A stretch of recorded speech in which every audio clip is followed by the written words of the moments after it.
गौसे आदम बमने बेसरो सामा मददे, गौसे आदम बमने बेसरो सामा मददे, क़िबले दी मददे काबे ईमा मददे। अजीज़ान गिरामी, खुतबा मसनूना में जो आयत तिलावत करने का मैंने शरफ हासिल किया, रब तबारक व तआला कुरान मुक़द्दस में इरशाद फरमाता है, सूरह यूनुस की आयत है, अला इन्ना औलिया अल्लाहि ला खौफुन अलैहिम व लहुम यहज़नून। तहकीक वो लोग जो अल्लाह ताला के दोस्त हैं, वो लोग जो अल्लाह के वली हैं, उन्हें ना तो कोई खौफ है, ना कोई हुज़्न है, ना कोई रंज है, ना कोई मलाल है, ना कोई गम।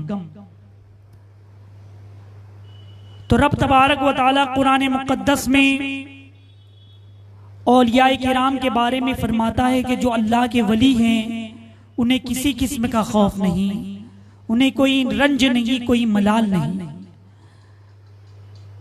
औलियाए किराम के फ़ज़ाइल वो मनाक़िब बेशुमार हैं। औलियाए किराम का मकाम और मर्तबा बड़ा ही बुलंद बाला है।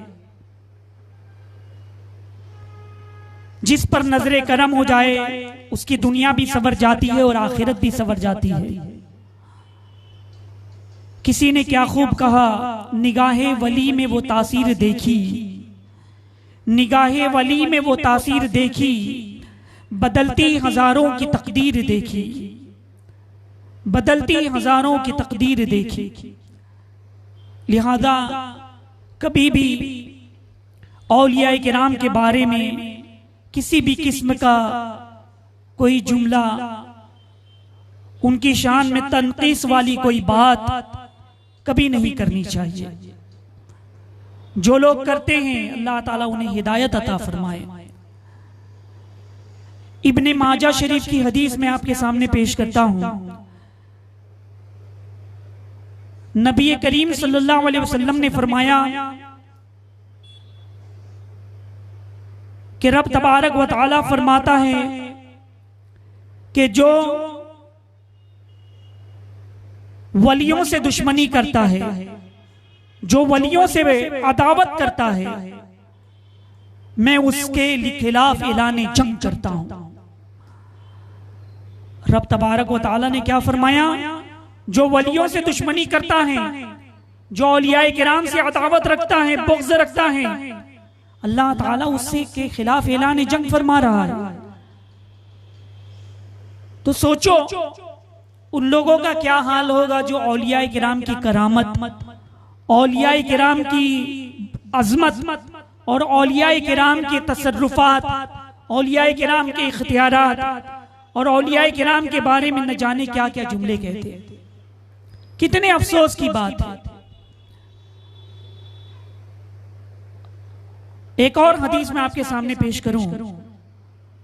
रब तबारक व तआला उन लोगों के खिलाफ जंग के लिए तैयार है जो वलियों से दुश्मनी रखते हैं। क्यों मशीयत जंग के लिए तैयार है? इसलिए कि वली अल्लाह के महबूब होते हैं, वली अल्लाह के दोस्त होते हैं, वली अल्लाह के पसंदीदा बंदे होते हैं। अजीजान गिरामी, तो औलिया का मकाम बड़ा ही बुलंद बाला है। और क्यों ना हो वो अल्लाह के दोस्त, और क्यों ना हो वो अल्लाह के महबूब, कि रब तबारक व तआला उनके दुश्मनों से ऐलान जंग फरमा रहा है। इसलिए कि जब ये दुनिया तारीकी में थी, जब शहर तारीकी में था, जब कुफ्र शिर्क की गुनाह हो रहे थे, जब अल्लाह की जमीन पर अल्लाह की नाफरमानियां हो रही थी, तो यही तो औलियाए किराम थे जिन्होंने हिदायत की राह दिखाई। यही तो औलियाए किराम थे जिन्होंने मजलूमों को जुल्म से निकालकर उन्हें जुल्म से नजात दी। यही औलियाए किराम थे जिन्होंने गुनहगारों को गुनाहों की जिंदगी से इनकी निकालकर नेक और परहेजगार बनाया। यही औलियाए किराम थे जिन्होंने भटके हुओं को रास्ता दिखाया। और ये सूफीज्म जो है, ये सूफी, इन्हीं की बदौलत तो इस्लाम फैला, औलिया किराम की बदौलत तो इस्लाम फैला। अरे दूर न जाओ, हिंदुस्तान की तारीख का आप मुताला करें। ये हिंद की सरजमीन, ये तो कुफरिस्तान था। हर जगह बुतों की पूजा होती थी, हर जगह पत्थरों को माबूद बनाया हुआ था, हर जगह शिर्क किया जा रहा था। कहीं से भी अल्लाह अकबर की सदाएं नहीं आती थी। तो ये सुल्तानुल हिंद हजरत ख्वाजा गरीब नवाज रहमतुल्लाह तआला अलैह का हम पर एहसान है, हम पर करम नवाजी है कि वो हिंद की सरजमीन पर तशरीफ लाए। और वो हिंदुस्तान जो कुफरिस्तान था, लाखों लाखों काफिरों को आपने अपने अखलाक के जरिए, अपनी नूरानी शक्ल के जरिए, अपनी ये वलियों की जो मोहब्बत है उसके जरिए उन्होंने लोगों को इस्लाम की दावत दी और लोगों को मुसलमान बनाया।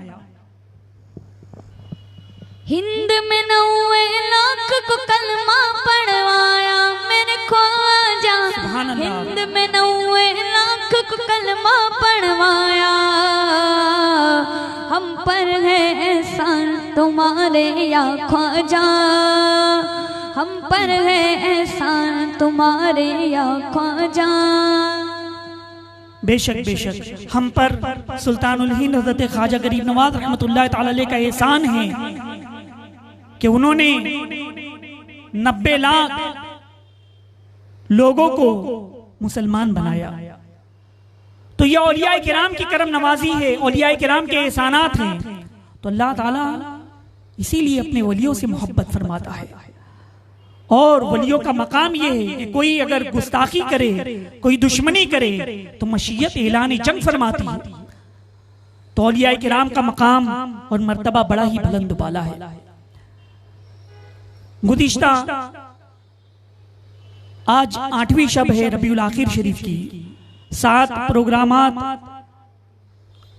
आप समात कर रहे हैं और रज़ा एकेडमी भिवंडी के ज़ेर एहतमाम ये जश्न गौ चिफ्र आज़म जारी है, जो महाराष्ट्र के शहर मुंबई से करीब भिवंडी में ये प्रोग्राम मुनक्किद है और जारी है। आप हजरात रज़ा बरादरान यूट्यूब चैनल, रज़ा बरादरान फेसबुक पेज पर समाअत कर रहे हैं और ये प्रोग्राम आप हजरात जरूर शेयर करें।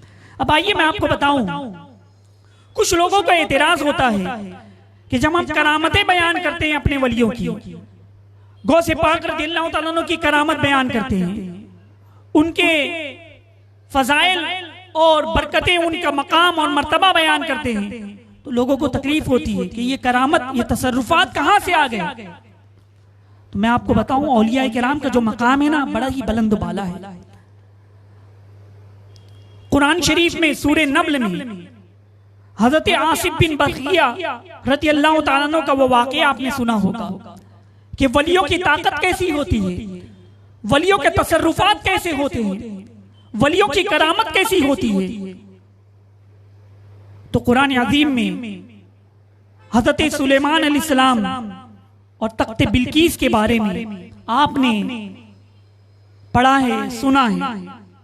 मैं आपके सामने बात बताऊं जो मेरे मौजू के मुतालिक है।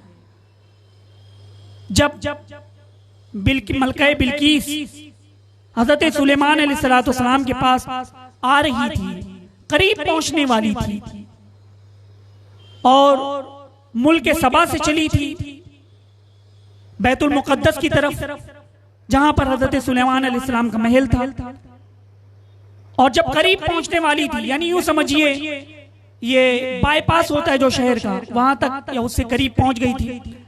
तो हज़रत सुलेमान अलैहिस्सलाम ने अपने दरबार में ऐलान फरमाया, दरबारियों से कहा कि तुम में कौन है वो जो मलका बिल्कीस के पहुंचने से पहले पहले उसका तख्त मेरे दरबार में हाजिर करे। और वो तख्त कैसा तख्त था? वही छोटी मोटी डिब्बियां नहीं थी कि जेब में रखकर ले आते, बल्कि मुल्क सबा से बैतुल मुक़द्दस ये तकरीबन 1 माह का फासला, यानी 1 माह जाने को लगे और 1 महीना आने को लगे। यानी कोई शख्स अगर ये चाहे कि मैं जाकर के तख्ते बिल्किस ले आऊंगा तो 1 महीना तो जाने को लगेगा और 1 महीना आने को लगेगा, और वो भी तो तख्त जो है वो कोई छोटा मोटा तख्त नहीं था, बल्कि 80 हाथ लंबा और 60 हाथ चौड़ा था। लोहे का, कीमती किस्म के लोहे और हीरे जवाहरात उस पर मुरस्सा थे। बड़ा वजनी तख्त था जो बिल्किस के महल में रखा हुआ था। पहरेदार थे और 7 दरवाजे मुकफ्फल थे, यानी एक जगह तख्त रखा हुआ है, उसके बाद एक रूम है, मतलब एक मिसाल के जरिए बता रहा हूं, वो मुकफ्फल है, फिर उसके बाद दूसरा है वो मुकफ्फल है, ताले लगे हुए हैं। इस तरह से 7 मकामात पर वो बंद था। हज़रत सुलेमान अलैहिस्सलाम जो अल्लाह के नबी हैं, वो फरमाते हैं दरबारियों से कि तुम में से कौन है जो मलका बिल्किस के पहुंचने तक ये तख्त मेरे पास ले आए। तो एक कवि हैकल जिन खड़ा हुआ जो बड़ा ही ताकतवर था, उसने कहा कि है अल्लाह के नबी, मैं ये दरबार बर्खास्त होने से पहले पहले मलका बिल्किस का तख्त हाजिर खिदमत कर दूंगा। अब जो दरबार बर्खास्त होता है, सुबह से दरबार लगता, दोपहर में दरबार बर्खास्त होता, तो वो जिन अर्ज करता है कि दोपहर तक मैं ये तख्त ले आऊंगा। अजीजानी मिल्लती इस्लामिया, हजरत सुलेमान अलैहिस्सलाम ने फरमाया कि नहीं नहीं, मुझे उससे भी पहले चाहिए। बताओ, जिन ने तो जो कहा था, तो उसकी ताकत और कुव्वत का आप अंदाजा लगाइए कि वो तख्त जो 1 महीने की मसाफत के बराबर है, 1 महीना जाने को, 1 महीना आने को, और 7 जगहों पर मुकफ्फल है, और इतना वजनी तख्त, जिन कहता है कि मैं दरबार खत्म होने से पहले पहले वो तख्त हाजिर खिदमत कर दूंगा। हजरत सुलेमान अलैहिस्सलाम फरमाते हैं कि नहीं नहीं, मुझे उससे भी पहले चाहिए। फिर हजरत सुलेमान अलैहिस्सलाम के एक दरबार में हजरत आसिफ बिन बरकिया रज़ी अल्लाह ताला अन्हु खड़े होते हैं और अर्ज करते हैं कि मैं पलक झपकने से पहले वो तख्त आपकी खिदमत में ले आऊंगा। हजरत सुलेमान अलैहिस्सलाम की पलक झपकी भी ना थी कि वो तख्त हजरत आसिफ बिन बरकिया ने दरबार में पेश कर दिया। रब तबारक व तआला ने कुरान मुक़द्दस में फरमाया कि उसने अर्ज की, जिसके पास किताब का इल्म था, कि मैं उसे हुजूर में हाजिर कर दूंगा एक पल मारने से पहले, पलक झपकने से पहले। चुनांचे पलक झपकने से पहले वो हाजिर खिदमत कर दी। हजरत सुलेमान अलैहिस्सलाम ने जब तख्त देखा तो आपने फरमाया, हादा मिन फज़ल रब्बी, ये मेरे रब का फजल है। तो हजरत आसिफ बिन बरकिया रज़ी अल्लाह तआला अन्हु ये किताब का इल्म जानते थे, इसमें आजम जानते थे, और उन्होंने इसमें आजम की बरकत से जमीन की ताकतों में से खींचा था, और पलक झपकने से पहले वो तख्त हाजिर खिदमत हो गया था। अजीजानी मिल्लत इस्लामिया, हज़रत मुफस्सिर शहीर मुफ्ती अहमद यार खान नईमी रहमतुल्लाह तआला अलैह तफसीर नूरुल इरफान में फरमाते हैं कि बनी इस्राइल के एक वली की जब ये ताकत का ये आलम है कि इतना बड़ा वजनी तख्त पलक झपकने से पहले वो ले आए, तो हुजूर सल्लल्लाहु अलैहि वसल्लम के उम्मत में जो वली हैं उनकी ताकत का आलम क्या होगा, सरकार की उम्मत में जो वली हैं उनकी कुव्वत का क्या आलम होगा, और फिर मेरे आका अलैहिस्सलाम की ताकत और कुव्वत का क्या आलम होगा।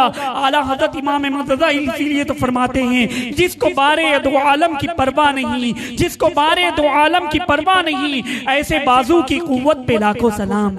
जिसको बारे दो आलम की परवाह नहीं, जिसको बारे दो आलम की परवाह नहीं, ऐसे बाजू की कुव्वत पे लाखों सलाम, ऐसे बाजू की कुव्वत पे लाखों सलाम। सुभान अल्लाह सुभान अल्लाह। जब गुलाम का ये आलम है तो आका का आलम क्या होगा। तो हजरत सुलेमान अलैहिस्सलाम के एक उम्मती हजरत आसिफ बिन बरकिया ने इतना अजीम तख्त पलक झपकने से पहले ले आए। तो हजरत सुलेमान अलैहिस्सलाम की उम्मत के वो वली थे, जब उनकी ताकत का ये आलम है तो आका सल्लल्लाहु अलैहि वसल्लम और उनकी उम्मती में जो औलिया हैं उनकी ताकत और तसर्रुफात का क्या आलम होगा।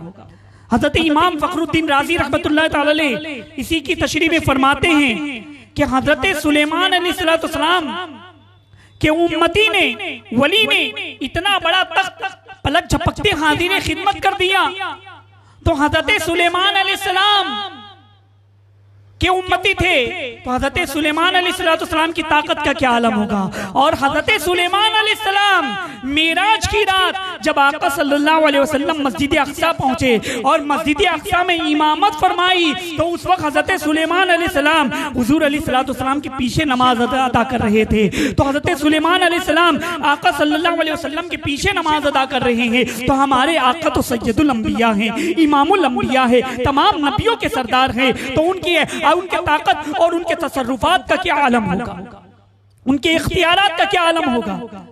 तो मुसलमानों, ये कुरान अजीम की आयत और इसके बारे में बताने का मकसद ये है कि जो लोग औलिया किराम की करामतों का इनकार करते हैं, खास उनके लिए कि जब अल्लाह ताला ने हजरत आसिफ बिन बरखिया के बारे में ये कुरान मुकद्दस में बयान फरमाया कि उन्होंने पलक झपकते इतना अजीम तख्त ले आया था जो 1 महीने की मसाफत के बराबर है, जाने को और 1 महीना आने को इतनी जल्दी ले आए। तो औलिया किराम की तसर्रुफात का क्या आलम है। जब हजरत सुलेमान अलैहिस्सलाम के उम्मत के वली का तसर्रुफ ये है, तो मेरे आका सल्लल्लाहु अलैहि वसल्लम के उम्मत के वली का हाल क्या होगा। और वो भी अल्हम्दुलिल्लाह 11वीं शरीफ का महीना है, और जो वलियों के सरदार हैं, तमाम वलियों के इमाम हैं, जिनका कदम मुबारक तमाम औलिया अल्लाह की गर्दनों पर है, कुतुब रब्बानी, महबूब हक्कानी, सैयदना सैयद अब्दुल कादिर जिलानी, हुजूर गौसे पाक रदियल्लाहु तआला अन्हु की अजमत और उनकी करामत के क्या कहेंगे। सुभान अल्लाह, सुभान अल्लाह।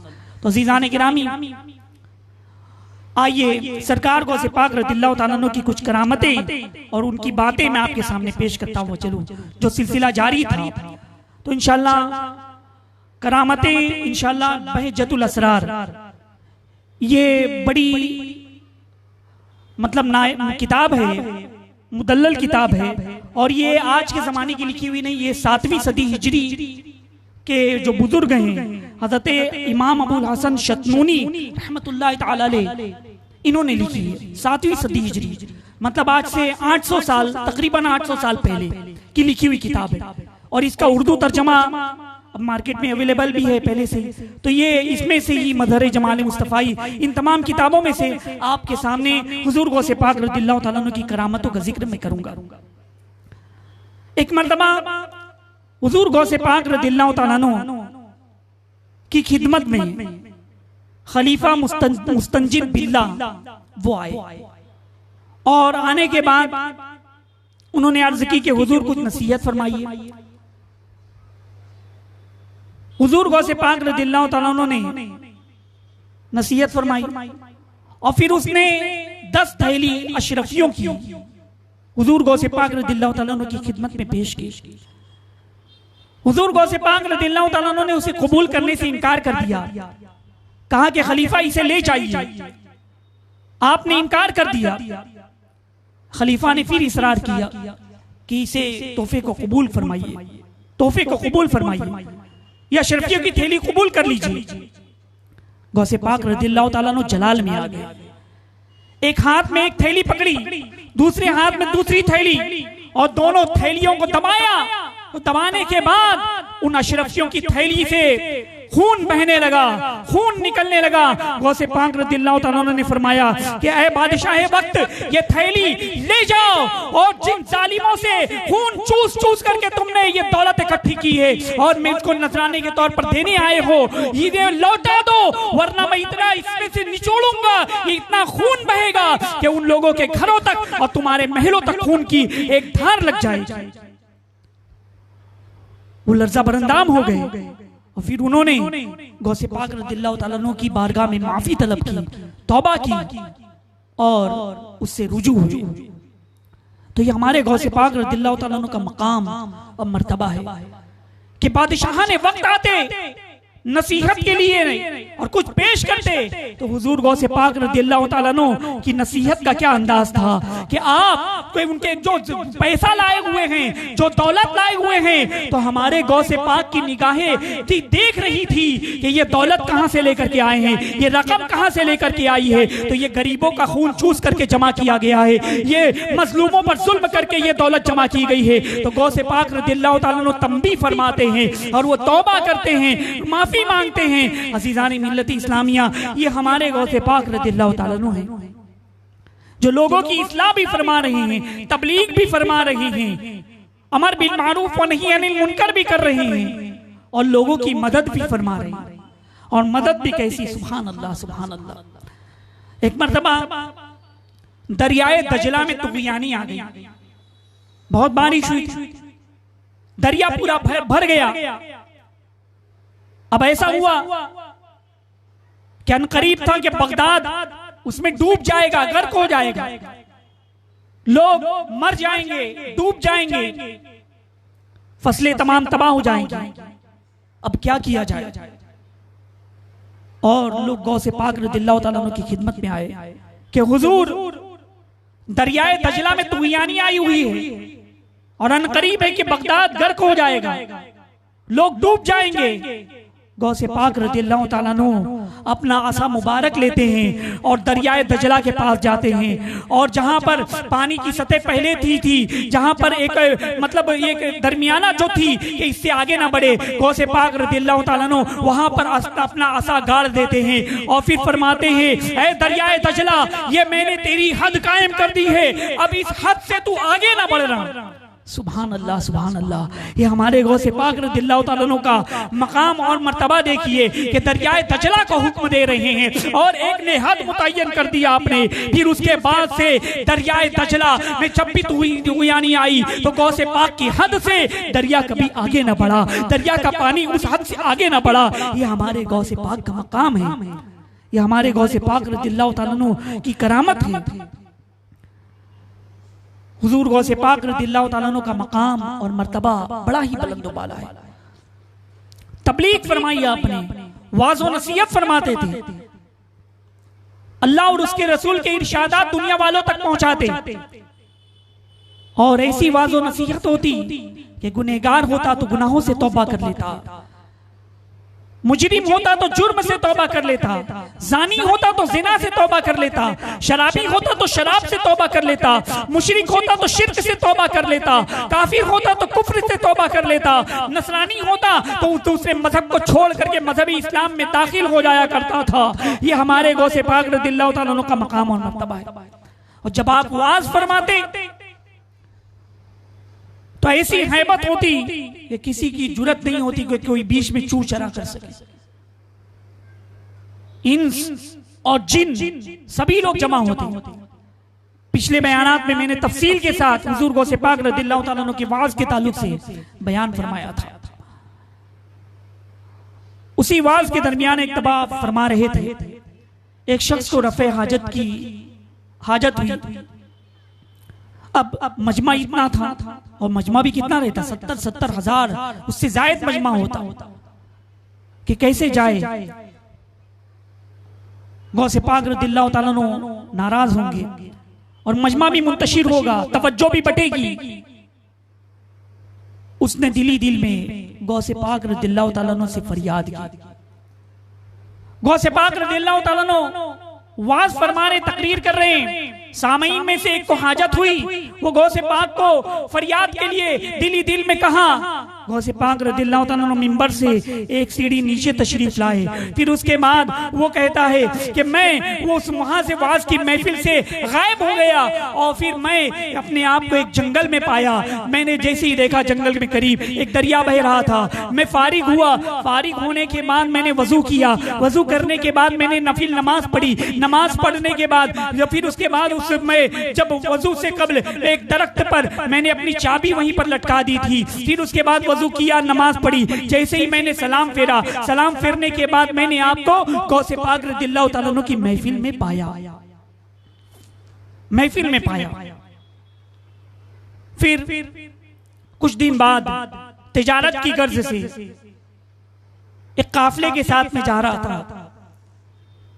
14 दिन की मसाफत तय करने के बाद मैं उस मकाम पर पहुंचा तो मुझे याद आया कि मैं दौरान वाज गौसे पाक रज़ियल्लाहु ताला अन्हु से जब मैंने मदद मांगी तो आपने मुझे इसी जगह पर पहुंचा दिया था। फिर जब उसने दरख्त के पास देखा तो सब कुछ उसको याद आया। फिर उसको याद आया कि चाबी उसने लटकाई थी तो वो चाबी भी वहां पर मौजूद थी। अजीजान मिल्लत इस्लामिया, ये गौसे पाक रज़ियल्लाहु ताला अन्हु का तसर्रुफ देखिए, गौसे पाक रज़ियल्लाहु ताला अन्हु की ये करामत देखिए कि 14 दिन जाने में लग गए लेकिन गौसे पाक रज़ियल्लाहु ताला अन्हु ने एक आन में उसे वहां पर पहुंचा दिया था। हमारे गौसे पाक रज़ियल्लाहु ताला अन्हु का मकाम और मर्तबा कितना बुलंद बाला है, कितना बुलंद बाला है। अजीजान गिरामी,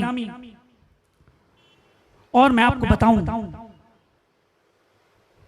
कि एक शख्स हाजिर हुआ, हज़रत शेख अबुल अब्बास, उनसे रिवायत है, वो बयान करते कि बगदाद में कहत पड़ा, कहत साली हुई और मैं भी तंगदस्ती का शिकार हो गया।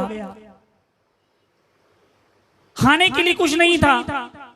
मैं हुजूर गौसे पाक रज़ियल्लाहु ताला अन्हु की खिदमत में आया, अर्ज की कि हुजूर